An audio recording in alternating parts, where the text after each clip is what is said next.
ಸ್ನೇಹಿತರೆ ನಮಸ್ಕಾರ.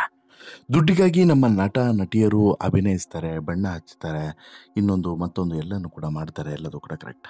ಆದರೆ ಕೆಲವೊಂದು ಸಲ ಸಾಮಾಜಿಕ ಜವಾಬ್ದಾರಿಗಳನ್ನು ಮರೆತಾಗ ಏನಾಗುತ್ತೆ ಅನ್ನೋದಕ್ಕೆ ಸಾಕ್ಷಿ ಇವತ್ತು ನಾನು ನಿಮ್ಮ ಮುಂದೆ ಇಡ್ತಿರುವಂಥ ಸ್ಟೋರಿ. ಹೌದು, ಈಕೆ ನಟನೆಯಲ್ಲಿ ಟಾಪ್, ವ್ಯಕ್ತಿತ್ವದಲ್ಲೂ ಕೂಡ ಟಾಪು. ಜೊತೆಗೆ ಈಕೆಯ ಸೌಂದರ್ಯ, ಈಕೆಯ ಅಭಿನಯ ಮತ್ತು ಈಕೆಯ ಮಾತುಗಳು ಎಲ್ಲವೂ ಕೂಡ ಸಾಫ್ಟ್, ಕೂಲ್ ಮತ್ತು ಕಾಮ್. ಆದರೆ ಈಕೆ ಮಾಡಿದಂಥ ಒಂದೇ ಒಂದು ತಪ್ಪು ಈಗ ಈಕೆಯನ್ನು ದ್ವೇಷಿಸುವಂತೆ ಮಾಡಿದೆ ಮತ್ತು ಈಕೆಯ ವಿರುದ್ಧ ಜನ ರೊಚ್ಚಿಗೇಳುವಂತೆಯೂ ಕೂಡ ಮಾಡಿದೆ. ಅಗ್ನಿಸಾಕ್ಷಿ ಸೀರಿಯಲ್ನ ಮೂಲಕ ಪರಿಚಯವಾದಂಥ ಈಕೆ ನಂತರ ಈಗ ಸೀತಾರಾಮ ಧಾರಾವಾಹಿಯ ಮೂಲಕ ಸೀತೆಯಾಗಿ ಜನರ ಹೃದಯವನ್ನು ಗೆದ್ದಿದ್ದಾಳೆ. ಅಗ್ನಿಸಾಕ್ಷಿ ಸೀರಿಯಲ್ನಲ್ಲಿ ಈಕೆಯ ಅಭಿನಯ, ಈಕೆಯ ಮನೋಜ್ಞವಾದಂಥ ನಟನೆ ಎಲ್ರಿಗೂ ಕೂಡ ಇಷ್ಟವಾಗಿತ್ತು. ಇದಾದ ಬಳಿಕ ಸೀತಾರಾಮದಲ್ಲೂ ಕೂಡ ಅದೇ ಮುಗ್ಧತೆ, ಅದೇ ಮುದ್ದಾದಂಥ ನಟನೆ ಎಲ್ಲವೂ ಕೂಡ ಎಲ್ಲರನ್ನ ಹೃದಯ ಗೆಲ್ಲಿತ್ತು. ಆದರೆ ಈಗ ಈಕೆ ಮಾಡಿದಂಥ ಒಂದು ಎಡವಟ್ಟು ಅಥವಾ ಈಕೆ ಹಂಚಿಕೊಂಡಂಥ ಒಂದು ವಿಡಿಯೋ ಈಗ ಭಾರಿ ವೈರಲ್ ಆಗ್ತಿದೆ ಮತ್ತು ಇದರ ಬಗ್ಗೆ ಭಾರಿ ಚರ್ಚೆಗಳು ಕೂಡ ನಡೀತಿದ್ದಾವೆ. ಅಸಲಿಗೆ ನಾನು ಯಾರ ಬಗ್ಗೆ ಹೇಳ್ತಿದ್ದೀನಿ, ಏನು ಹೇಳ್ತಿದ್ದೇನೆ, ಬಹುಶಃ ನಿಮಗೆ ಸ್ವಲ್ಪ ಸುಳಿವು ಸಿಕ್ಕಿರ್ಬೋದು. ನಾನು ಹೇಳ್ತಾ ಇರೋದು ಅಗ್ನಿಸಾಕ್ಷಿ ನಟಿ ಮತ್ತು ಈಗ ಸೀತಾರಾಮ ಧಾರಾವಾಹಿಯ ನಟಿಯೂ ಕೂಡ ಆಗಿರುವಂತಹ ವೈಷ್ಣವಿ ಗೌಡ ಬಗ್ಗೆ. ಹೌದು, ವೈಷ್ಣವಿ ಗೌಡ ಒಂದು ವಿವಾದಾತ್ಮಕ ವಿಚಾರವೊಂದರಲ್ಲಿ ಸಿಲುಕಿಕೊಂಡಿದ್ದಾರೆ. ಆ ವಿಚಾರದ ಬಗ್ಗೆ ಪ್ರಚಾರ ಮಾಡೋದಕ್ಕೆ ಹೋಗಿ ಈಗ ತಗಲಾಕೊಂಡಿದ್ದಾರೆ. ಪರಿಣಾಮ ಇವಾಗ ಜನರಿಂದ ನಾಯಿ ನರಕ ಗುಸ್ಕೊಳ್ಳುವಂಥ ಪರಿಸ್ಥಿತಿ ನಿರ್ಮಾಣ ಆಗಿದೆ. ಯಾಕೆ ಹೇಳ್ತಾ ಹೋಗ್ತೀನಿ. ಅದಕ್ಕಿಂತ ಮುಂಚೆ ನೀವು ಇನ್ನೂ ಕೂಡ ನಮ್ಮ ಚಾನಲನ್ನು ಸಬ್ಸ್ಕ್ರೈಬ್ ಮಾಡಿಲ್ಲ ಅಂದರೆ ದಯವಿಟ್ಟು ಕೂಡಲೇ ಸಬ್ಸ್ಕ್ರೈಬ್ ಮಾಡಿ ಸ್ನೇಹಿತರೆ. ದೇವಿ ಶುಭ ವಿವಾಹ, ಅಗ್ನಿಸಾಕ್ಷಿ, ಸೀತಾರಾಮ ಧಾರಾವಾಹಿಯ ಮೂಲಕ ಅತ್ಯಂತ ಹೆಚ್ಚು ಪಾಪ್ಯುಲಾರಿಟಿಯನ್ನು ಗಿಟ್ಟಿಸ್ಕೊಂಡಿರುವಂಥ ನಟಿ ಅಂತ ಹೇಳಿದ್ರೆ ವೈಷ್ಣವಿ ಗೌಡ. ವೈಷ್ಣವಿ ಗೌಡಗೆ ದೊಡ್ಡ ಮಟ್ಟದ ಅಭಿಮಾನದ ಬಳಗವಿದೆ. ಹೀಗಿದ್ದಾಗಲೂ ಕೂಡ ಅವರು ಈ ಹಿಂದೆ ಕೆಲವು ವಿಚಾರಗಳಲ್ಲಿ ಜನರಿಂದ ನೆಗೆಟಿವ್ ಕಮೆಂಟ್ಗಳನ್ನು ಪಡೆದಿದ್ರು. ಆಗ ಅವರು ಸೋಷಿಯಲ್ ಮೀಡಿಯಾದಲ್ಲಿ ವಿವಾದಾತ್ಮಕ ವಿಚಾರವೊಂದನ್ನು ಹಂಚಿಕೊಂಡಿದ್ದಲ್ಲದೆ ಉದ್ದೇಶಪೂರ್ವಕವಾಗಿ ಕಾಮೆಂಟ್ ಸೆಕ್ಷನನ್ನು ಆಫ್ ಮಾಡಿದ್ದಾರೆ ಅನ್ನುವಂಥ ಆರೋಪ ಈಗ ಕೇಳಿ ಬರ್ತಿದೆ. ಈ ಹಿಂದೆ ಈಕೆಯನ್ನು ಇಷ್ಟಪಟ್ಟಂಥ ಕಾರಣವೇ ಬೇರೆ. ಅದರಲ್ಲೂ ಕೂಡ ಅಗ್ನಿಸಾಕ್ಷಿ ಸೀರಿಯಲ್ ಯಾವ ಮಟ್ಟಕ್ಕೆ ಹಿಟ್ಟಾಗಿತ್ತು, ಎಷ್ಟೆಲ್ಲ ಎಪಿಸೋಡ್ಗಳನ್ನು ಅದು ಫುಲ್ಫಿಲ್ ಮಾಡಿತ್ತು ಅನ್ನೋದು ಬಹುಶಃ ಇವತ್ತಿಗೆ ಇತಿಹಾಸ, ಸೀರಿಯಲ್ ಇಂಡಸ್ಟ್ರಿಯಲ್ಲೇ ಇತಿಹಾಸ.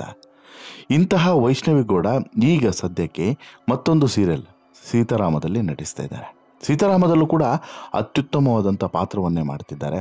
ಸೀತೆಯ ಪಾತ್ರವನ್ನು ಮಾಡ್ತಾ ಇಲ್ಲೂ ಕೂಡ ಜನರ ಹೃದಯವನ್ನು ಗೆದ್ದಿದ್ದಾರೆ. ಒಳ್ಳೆ ಪಾಪ್ಯುಲಾರಿಟಿಯನ್ನು ಗಿಟ್ಟಿಸ್ಕೊಂಡಂತಹ ನಟಿ ಅದೃಷ್ಟವು ತುಂಬ ಚೆನ್ನಾಗಿದೆ ಅಂತಲೇ ಹೇಳ್ಬೋದು. ಮುಟ್ಟಿದ್ದೆಲ್ಲವೂ ಕೂಡ ಚಿನ್ನವಾಗ್ತಿದೆ, ಮಾಡಿದಂಥ ಪಾತ್ರ ಎಲ್ಲವೂ ಕೂಡ ಹಿಟ್ ಆಗ್ತಿದೆ. ಹೀಗಾಗಿ ವೈಷ್ಣವಿ ಗೌಡ ಅಂತ ಹೇಳಿದ್ರೆ ಅಭಿಮಾನಿಗಳ ಸಂಖ್ಯೆಯು ಕೂಡ ಹೆಚ್ಚಾಗ್ತಿದೆ. ಈ ನಡುವೆ ವೈಷ್ಣವಿ ವ್ಯಕ್ತಿತ್ವದ ಬಗ್ಗೆ, ವೈಷ್ಣವಿ ಮಾತಿನ ಬಗ್ಗೆ, ವೈಷ್ಣವಿ ನಡತೆಯ ಬಗ್ಗೆ ಎಲ್ಲರಲ್ಲೂ ಕೂಡ ಸಹಜವಾದಂಥ ಮೆಚ್ಚುಗೆ ಇರ್ತದೆ. ಯಾಕಂತೇಳಿದ್ರೆ ಎಲ್ಲೂ ಕೂಡ ಕಾಂಟ್ರವರ್ಸಿಗಳನ್ನು ಮೈಮೇಲೆ ಹೇಳ್ಕೊಳ್ಳುವಂತಹ ನಟಿ ಈಕೆ ಅಲ್ಲ. ಆಮೇಲೆ ತುಂಬ ಕೂಲ್ ಆ್ಯಂಡ್ ಕಾಮ್ ಆಗಿ ಎಲ್ಲವನ್ನು ಕೂಡ ನಿಭಾಯಿಸುವಂಥ ನಟಿಯೂ ಕೂಡ ಈಕೆ ಅನ್ನೋದರಲ್ಲಿ ಡೌಟ್ ಇಲ್ಲ. ಆನಂತರ ಯಾವುದೇ ವಿಚಾರದ ಬಗ್ಗೆನೂ ಕೂಡ ಒಟ್ರಾಶಿ ಮಾತನಾಡೋದಿಲ್ಲ. ಯೋಚನೆ ಮಾಡಿ ಅದು ತಪ್ಪೋ ಸರಿಯೋ ಅನ್ನೋದನ್ನು ಆಲೋಚನೆ ಮಾಡಿ ನಂತರ ಒಂದು ವಿಚಾರದ ಬಗ್ಗೆ ಪ್ರತಿಕ್ರಿಯೆಯನ್ನು ಕೊಡ್ತಾರೆ. ವೈಯಕ್ತಿಕ ಜೀವನದಲ್ಲೂ ಕೂಡ ಹಾಗೆ ಎಲ್ಲೂ ಕೂಡ ಆಕೆ ಒಂದು ತಪ್ಪು ನಿರ್ಧಾರವನ್ನು ತೆಗೆದುಕೊಳ್ಳಲಿಲ್ಲ ಅನ್ನೋದು ಕೂಡ ಸತ್ಯ. ಯಾಕೆಂತ ಹೇಳಿದ್ರೆ ಆಕೆ ತೆಗೆದುಕೊಂಡಂಥ ಪ್ರತಿಯೊಂದು ನಿರ್ಧಾರ ಇರ್ಬೋದು ಅಥವಾ ಯಾವುದಾದ್ರೂ ವಿವಾದದಲ್ಲಿ ಆಕೆ ಸಿಲುಕಿಕೊಂಡಂಥ ರೀತಿ ಇರ್ಬೋದು, ಯಾವುದು ಕೂಡ ಅಷ್ಟು ಈಸಿಯಾಗಿರಲಿಲ್ಲ.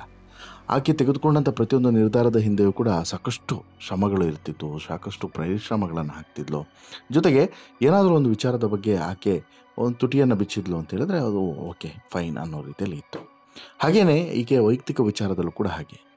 ಇದೇ ರೀತಿ ಎಲ್ಲೂ ಕೂಡ ತನ್ನ ಹೆಸರಿಗೆ ಅಥವಾ ತನ್ನ ವ್ಯಕ್ತಿತ್ವಕ್ಕೆ ಕಪ್ಪು ಚುಕ್ಕೆಯನ್ನೇ ಬಾರದ ರೀತಿಯಲ್ಲಿ ನಡ್ಕೊಂಡು ಇಲ್ಲಿವರೆಗೆ ಬಂದಂತಹ ವೈಷ್ಣವಿ ಕೂಡ ಇತ್ತೀಚೆಗೆ ಒಂದು ಎಡವಟ್ಟನ್ನು ಮಾಡ್ಕೊಂಡ್ಬಿಟ್ರು. ಆಕೆ ಯಾವುದೋ ಒಂದು ಆಲೋಚನೆಯಲ್ಲೋ ಅಥವಾ ಆಲೋಚನೆಯನ್ನು ಮಾಡದೇನೋ ಒಂದು ನಿರ್ಧಾರವನ್ನು ತೆಗೆದುಕೊಂಡು ಬಿಡ್ತಾಳೆ. ಯಾಕಂತ ಹೇಳಿದ್ರೆ ಇವತ್ತಿನ ಸಮಾಜದಲ್ಲಿ ಈ ಆನ್ಲೈನ್ ಗೇಮ್ಗಳು ಎಷ್ಟು ಮನೆ ಹಾಳು ಮಾಡ್ತಿದ್ದಾವೆ ಅನ್ನೋದು ಬಹುಶಃ ನಿಮ್ಮೆಲ್ಲರಿಗೂ ಕೂಡ ಗೊತ್ತಿದೆ. ಇದೊಂಥರ ಅಫಿಷಿಯಲಿ ಜೂಜಿದ್ದಂಗೆ. ಈ ಜೂಜಿಗೆ ಒಳಗಾದಂಥವರು ಎಷ್ಟೋ ಜನ ಮನೆ ಮಠ ಎಲ್ಲವನ್ನು ಕೂಡ ಕಳ್ಕೊಂಡ್ಬಿಟ್ಟಿದ್ದಾರೆ. ಅದೇ ರೀತಿ ರಮ್ಮಿ ಗೇಮ್ ಕೂಡ one of the part of ಜೂಜು. ಹೀಗಾಗಿ ಈ ರಮ್ಮಿನಲ್ಲೂ ಕೂಡ ಅದೆಷ್ಟೋ ಜನ ಮನೆ ಮಠವನ್ನು ಕಳ್ಕೊಂಡು ಬೀದಿಗೆ ಬಂದಂಥ ಅದೆಷ್ಟೋ ಉದಾಹರಣೆಗಳಿದ್ದಾವೆ. ಇವತ್ತಿಗೂ ಕೂಡ ಎಂತೆಂಥ ಸ್ಟಾರ್ ನಟರಿಗೆ ಈ ರಮ್ಮಿ ಆಫರ್ ಹೋಗುತ್ತೆ. ಆದರೆ ಯಾರೂ ಕೂಡ ಈ ರಮ್ಮಿ ಆ್ಯಡನ್ನು ಮಾಡೋದಕ್ಕೆ 10 ಸಲ ಯೋಚನೆ ಮಾಡ್ತಾರೆ. ಯಾಕಂತ ಹೇಳಿದ್ರೆ ಒಂದು ಸಲಕ್ಕೆ ಬರೋ ಕಾಸು ಇಂಪಾರ್ಟೆಂಟ್ ಅಲ್ಲ, ಅದರಿಂದ ಹೋಗುವಂತಹ ಮನುಷ್ಯನ ಬದುಕು ಇಂಪಾರ್ಟೆಂಟ್ ಅನ್ನೋದು ಸಾಕಷ್ಟು ಜನರ ಲೆಕ್ಕಾಚಾರ. ಈ ಆಟದಿಂದ ಲಾಭ ನಷ್ಟ ಎರಡೂ ಕೂಡ ಆಗಬಹುದು. ಚಿತ್ರರಂಗದ ತಾರೆಯರು ಇದರ ಪ್ರಚಾರ ಮಾಡೋದರಿಂದ ಬಹುತೇಕರು ಹಣದ ಆಸೆಗೆ ಬಿದ್ದು ಎಲ್ಲವನ್ನು ಕೂಡ ಕಳ್ಕೊಂಡಿದ್ದಾರೆ. ಸೆಲೆಬ್ರಿಟಿಗಳಿಗೆ ಕೂಡ ಈ ವಿಚಾರ ಚೆನ್ನಾಗಿ ಗೊತ್ತು.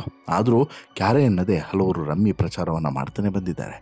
ಇದಕ್ಕೆ ವೈಷ್ಣವಿ ಕೂಡ ಈಗ ಸೇರ್ಪಡೆ ಆಗಿದ್ದಾರೆ ಅನ್ನೋದು ದುರಂತ. ಹೌದು, ತಮ್ಮ ಒರಿಜಿನಲ್ ಹೆಸರನ್ನೇ ಮರೆಯಾಗಿಸುವಂತೆ ಅಗ್ನಿಸಾಕ್ಷಿ ಧಾರಾವಾಹಿಯ ಸನ್ನಿಧಿ ಅಂತಲೇ ಪ್ರಖ್ಯಾತಿಯಾಗಿರುವಂಥ ವೈಷ್ಣವಿ ತಮ್ಮ ಅಭಿನಯದಿಂದನೇ ಕನ್ನಡಿಗರ ಹೃದಯವನ್ನು ಗೆದ್ದಿದ್ರೂ ಕೂಡ ಇಲ್ಲಿ ತನ್ನ ಒಂದು ತಪ್ಪಿನಿಂದ ಕನ್ನಡಿಗರ ಕೋಪಕ್ಕೆ ಗುರಿಯಾಗಿದ್ದಾಳೆ ಅನ್ನೋದು ಮಾತ್ರ ಸತ್ಯ. ವೈಷ್ಣವಿ ಗೌಡ ಒಂದು ಜಂಗ್ಲಿ ರಮ್ಯ ಆ್ಯಡ್ನಲ್ಲಿ ಪ್ರಚಾರವನ್ನು ಮಾಡಿದ್ದಾಳೆ. ಈ ಮೂಲಕ ತಮ್ಮ ಅಸಂಖ್ಯಾತ ಅಗಣಿತ ಅಭಿಮಾನಿಗಳಿಗೆ ನಿರಾಸೆಯನ್ನು ಮಾಡಿ ಕಮೆಂಟ್ ಸೆಕ್ಷನನ್ನು ಆಫ್ ಕೂಡ ಮಾಡಿದ್ದಾರೆ.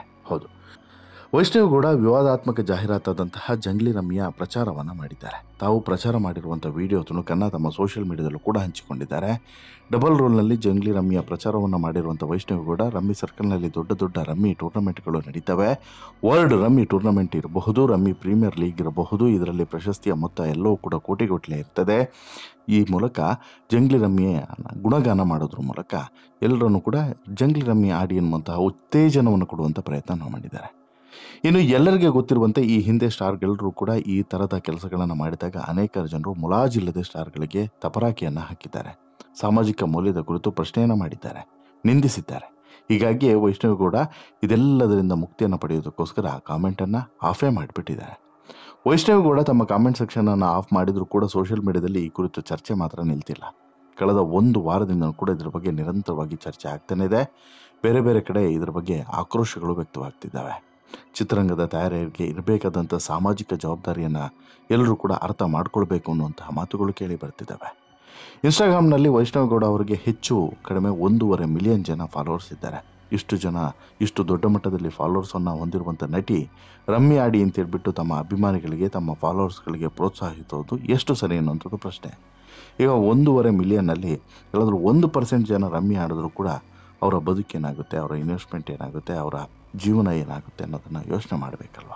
ಹೀಗಾಗಿ ಇಲ್ಲಿ ಸರಿದಾರಿಯಲ್ಲಿ ಹೋಗ್ತಿರೋರನ್ನ ದಾರಿ ತಪ್ಪಿಸೋದು ಅಂದರೆ ಇದೆ ಅಲ್ವಾ. ತನಗೆ ಹಣ ಆದರೆ ಆಯಿತು, ತನಗೆ ಒಂದಷ್ಟು ಹಣವನ್ನು ಕೊಟ್ಟರೆ ಆಯಿತು, ಏನಾದರೂ ಆಗಲಿ. ಸಮಾಜದಲ್ಲಿ ಜವಾಬ್ದಾರಿಯನ್ನು ಮರೆತಂಥ ವ್ಯಕ್ತಿಗಳು ಮಾತ್ರ ಹೀಗೆ ಮಾಡೋದಕ್ಕೆ ಸಾಧ್ಯ ಅನ್ನೋದು ಕೂಡ ಸಾಕಷ್ಟು ಜನರ ಅಭಿಪ್ರಾಯ. ಇಲ್ಲೂ ಕೂಡ ಅದೇ ರೀತಿಯಾದಂಥ ಅಭಿಪ್ರಾಯ ವ್ಯಕ್ತವಾಗ್ತಿದೆ.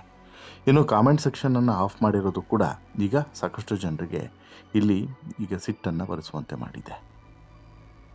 ಈ ಹಿಂದೆ ಜಂಗ್ಲಿ ರಮ್ಯನ್ನು ಪ್ರಚಾರ ಮಾಡಿದಂಥ ಅದೆಷ್ಟೋ ನಟರಿಗೆ, ನಟಿಯರಿಗೆ ಇದೇ ರೀತಿಯಾದಂಥ ಪರಾಕಿಗಳು ಬಂದಿತ್ತು. ಸಾಕಷ್ಟು ಜನ ನಟರು ಈಗಾಗಲೇ ರಮ್ಮಿ ಆ್ಯಪ್ಗಳ ಪ್ರಚಾರವನ್ನು ಮಾಡಿ ಜನರಿಂದ ನಿಂದನೆಗೆ ಒಳಗಾದ ಬಳಿಕ ಅದರಿಂದ ದೂರ ಆಗಿದ್ದುಂಟು, ಕ್ಷಮೆ ಕೇಳಿದ್ದು ಕೂಡ ಇದೆ. ರಮ್ಮಿ ಆ್ಯಪ್ಗಳು ವಿಮಲ್ ಪಾನ್ ಮಸಾಲದಂತಹ ಪ್ರಚಾರ ಅಜಯ್ ದೇವ್ಗನ್ಗೆ, ಶಾರುಖ್ ಖಾನ್ಗೆ, ಅಕ್ಷಯ್ ಕುಮಾರ್ಗೆ ತುಂಬ ಟ್ರೋಲ್ ಮಾಡುವಂತೆ ಮಾಡಿತು. ಆಮೇಲೆ ಅಕ್ಷಯ್ ಕುಮಾರ್ ಕ್ಷಮೆಯನ್ನು ಕೇಳಿದರು.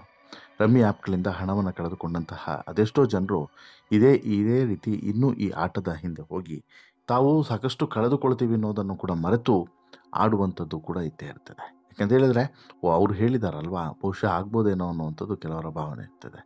ಆ ರೀತಿಯಾದಂಥ ಭಾವನೆಯಲ್ಲಿ ಜಂಗ್ಲಿ ರಮ್ಮಿಯನ್ನು ಆಡಿದ್ರೆ ಜಂಗಲ್ಗೆ ಹೋಗುವಂಥದ್ದು ಅನಿವಾರ್ಯ ಅನ್ನೋದು ಕೂಡ ಸತ್ಯ. ಇನ್ನು ಜಂಗ್ಲಿ ರಮ್ಮಿ ಅಂತಲ್ಲ, ಇದೇ ರೀತಿ ಸಾಕಷ್ಟು ಈ ಗೇಮ್ಗಳಿದ್ದಾವೆ. ಈ ಒಂದು ರೀತಿಯಲ್ಲಿ ವ್ಯಸನವಾಗುವಂಥ ಗೇಮ್ಗಳು ಇವೆಲ್ಲವೂ ಕೂಡ. ಇದಕ್ಕೆ ಜೂಜು ಅಂತ ಹೇಳಿದೆ ಬೇರೆ ಏನು ಪದವನ್ನು ಬಳಸೋದು ಸರಿಯಾಗಲ್ಲ. ಯುವ ಜನತೆಯ ಮೇಲೆ ಈ ಎಲ್ಲ ಜೂಜಿನ ಆಟಗಳು ವ್ಯತಿರಿಕ್ತ ಪರಿಣಾಮವನ್ನು ಬೀರ್ತಿದ್ದಾವೆ. ರಮ್ಮಿ ಮತ್ತು ಇಂತಹ ಬೇರೆ ಬೇರೆ ಆ್ಯಪ್ಗಳನ್ನು ಬ್ಯಾನ್ ಮಾಡಬೇಕು ಅನ್ನೋಂಥ ಒತ್ತಾಯವು ಕೂಡ ಕೇಳಿ ಬರ್ತಿದೆ. ಅದಕ್ಕೆ ನಿರಂತರವಾದಂಥ ಪ್ರಯತ್ನವೂ ಕೂಡ ಆಗ್ತಿದೆ.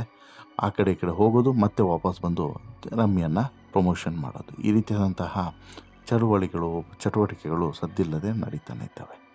ಏನೇ ಆದರೂ ಕೂಡ ಸ್ನೇಹಿತರೆ, ಇವತ್ತಿನ ಮಟ್ಟಿಗೆ ರಮ್ಮಿ ಎನ್ನುವಂತಹ ಈ ಜೂಜಿನ ಆಟವನ್ನು ಪ್ರಮೋಷನ್ ಮಾಡಿದಂತಹ ವೈಷ್ಣವಿ ಗೌಡ ವಿರುದ್ಧ ಆಕ್ರೋಶ ಮಾತ್ರ ಸ್ಫೋಟವಾಗ್ತಿರೋದು ಸತ್ಯ.